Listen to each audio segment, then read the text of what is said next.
Hi everyone, and welcome to the first workshop in my series, the one called Clarify Your Vision with the VITO System.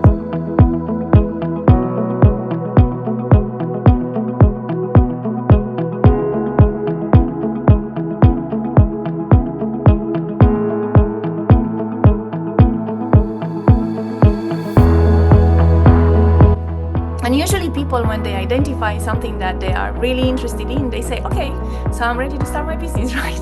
The answer is not yet. What do you usually hear when you ask for advice about choosing a business niche? Are these phrases familiar to you? Depending, right, on who is giving the advice. Alex Hormozi, very successful entrepreneur, Donald Miller, Russell Brunson, they are on the camp of the topic niche.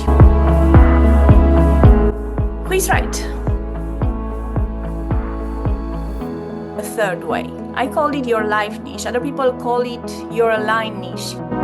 So how do you find yours?